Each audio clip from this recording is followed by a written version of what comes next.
Hey guys, so before we go into our video, I just want to give you guys a bit of a space here at Speak Your Truth because this platform is really for you.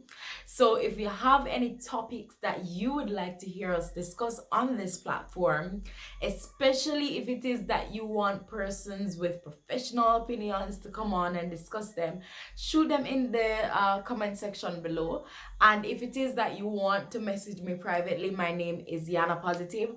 On Instagram, I will put the name right down below. But you should be used to seeing that name by now. So let me know if it is that you have any topic ideas that you would want to discuss, or it is that you would like to see a particular person on the show.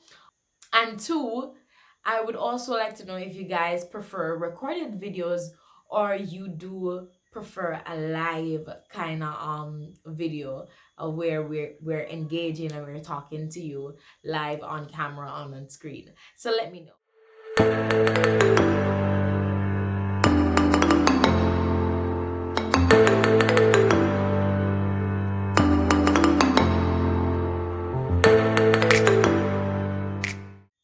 Hey guys, another week on Speak Your Truth, the Untold. It is yet again another Thursday night at 8 p.m. and I am excited, I'm elated. And I know that you are excited too. Apparently the butterfly wasn't all that enthusiastic. He won't stick, but let's see. Alright. So I don't think tonight's show would be all that long, but I needed to get you guys some insight on this particular topic for a while. So I'm going to be talking about something that is very important for our God. Butterfly, fly away. I'm going to talk about something that is very important for us as young people, and even if you are not young but young at heart, it is important for you as well if you want to make your mark in this life. So everybody wants to make their mark on this earth in this life. Everybody wants to be somebody. Everybody wants to make that connection with people. It's a part of our whole build-up, our whole system thrives on companionship and making connection with people and finding our place in society. Scientists will tell you, or psychologists will tell you, that when you find that connection, there's a chemical called serotonin in your brain that is released with finding a connection with somebody, getting a hug, getting some encouraging words. So we're here releasing some serotonin tonight. Yes. But this topic is really important towards finding that mark. Now, one of the things I've done in life is I've been engaged in a lot of leadership positions for, a while, as far as I can remember. But it's not something that I brag about because it's not something I've always wanted to embrace. It's something I fought quite a lot, but it's something I always end up doing it because I guess I'm naturally that way. I'm naturally a leader in most settings, or I'm naturally a leader especially if it is that I see an area that needs leading. Yeah. So when I was a child, I realized that it came from my profound passion to help people, or to fulfill a cause, and I did so passionately. I oftentimes found myself found my way out of sticky situations. I often have some advice to offer. But the most important factor of me defining myself as a leader is that I'm always willing. And that's number one lessons in leadership. I'm think I'm gonna call this video that. Lessons in leadership. So that's the number one thing that I remember, that I'm always willing to serve. I may not be the best person, I may not be the most talented in the room, I may not be the most skillful, but I'm always willing to do what is necessary.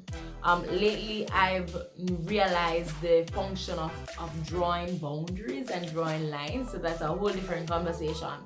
However, I also know that it is important to be willing to serve, and that's the most important role as a leader. You have to be willing to serve. It's something I've realized growing up. I would, have leadership positions in church. I went to school and I became sub-prefect in, I think, grade 10. The ending. In grade 11 I was prefect. In sixth form I was VP of student affairs, something like that, student council. And in university I started as PR for the debate club, and then I became the president of the debate club.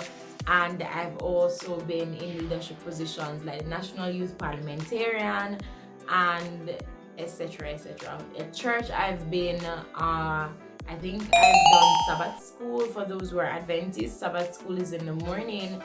I've done Sabbath school, assistant Sabbath school leader. I've been AY leader twice, I think, before I went away, and now recently since I came back I've become the AY leader once again. I've been assistant AY leader. So it's been something I was up and coming. At first I was a secretary, then I was the assistant, then I was the AY leader. So I've been quite a few positions, leadership positions, sat on various committees, and there are some, I know I haven't reached my full potential. I know I'm still young. I know that in the past year or so, I've probably taken a step back from a lot of leadership positions. But I do have some things to offer from my small experiences. And the first thing I mentioned earlier is that you have to be willing to serve. The second thing is that you have to know what kind of leader you are. So there are typically three types of leaders. There is the authoritarian, which is the person who says, always do as I say, and I don't care what you think, I only care what I think. And there is also the democratic leader, who is somebody who shares responsibilities, allows persons to make their input, and draws from different individuals in order to make a decision. And there is the third, which is laissez-faire, which is somebody who wears the title in name alone and allows other persons to make the decision for you. And oftentimes in presentation, a speaker will ask you, what do you think is the best type of leadership? And normally people say, democratic. However, the best type of leadership is combining all of them. There are times when you will have to say, here's a thing. There are times when you would have to be a democratic leader and actually listen to other people and pull from their ideas to formulate what to do or decision going forward. There are times when you would have to say, here's the thing, here's what we're gonna do, and that would have to be the final say. And there are times when you would have to lay back and allow your team, especially if you are grooming them to become better, to function without you, you have to lean back at times and allow your team to work and trust your team that they know what they're doing, and these are the best people for the job. However, it's hard to strike a balance, so be mindful of that. There are times when you'll have to have good people around you to keep you accountable. I know, for instance, for me, I try to combine all types of leadership. I'm a very active person, so being a laissez-faire is hard for me, but I do try to combine that, especially if I am in the company of people that I trust to do the job. I will sit back and allow you to do it, especially if I'm around people who are capable. You'll not be seeing the leadership side of me, you'll be seeing the fun side of me, because it doesn't come off quite as often as I would like it to. But there are times when my voice is really strong and I may say something and I think it sounds suggestive. And I may think it sounds suggestive. But to you it sounds like a command. And I do have people in my corner to say, hey, Ayana, that sounded a little bit too strong. You might want to say this another way. So you do need to have people to help balance you out. Number 2, know the strengths and the weaknesses of those you are leading. So here's the thing, everybody is human. Everybody has their own strength, their own limitations, and you need to know what their strengths are. I remember when I was in university, I was the president of the debating society and I had a wonderful team, amazing team of people. And I knew the strength of each person, and I was able to rely on this person to say that, hey, you're good at this. Why don't you do this? I know, for example, as I said before, I have a strong voice. I may come off strong, and I remember when last year when I was the graduation president, I had also an amazing team working with, and I know my weakness was that I could come off a little bit strong to people, especially if I'm upset, and they were very upsetting, I promise you they were. So I would send somebody who I know was a little bit calmer, and that would have been my VP or my PR, was a little bit calmer than I was, to say things in a way that I would not have been able to.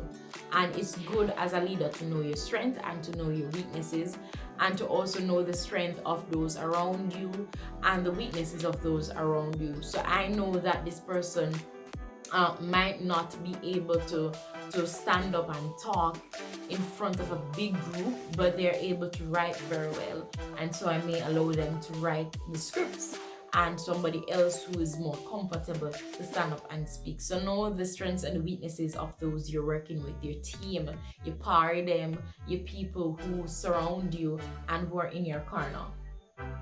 Number 3, as a leader, you have to be creative. It is imperative, it is important that you are creative, because there may be times when the constraints are there, a lot of limitations are there, the budget, the place, you're planning events and it starts to rain, and you have to be creative. You have to be the one who maintains a cool head and leads all the way through. And usually that allows your team members to be as confident, and that you, no matter what gets thrown at the team, you may be able to resolve the issue. Not necessarily you, but the team will be able to come up with solutions. When I was at NCU, they had a very limited budget for clubs. They would allocate us some money that clearly couldn't cover everything. And we had some events planned, we had very big ideas, but no money.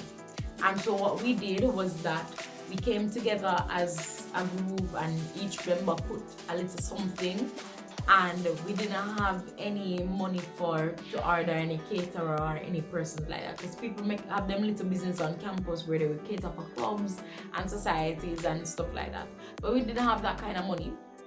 So what we did was we bought some stuff. I had some money on my card, on my ID card. I bought some stuff from the MCU little supermarket or whatever, and we came together, and man, we use our free session to make sandwiches, make drinks, and all sorts of things, and it was really good. It was really nice.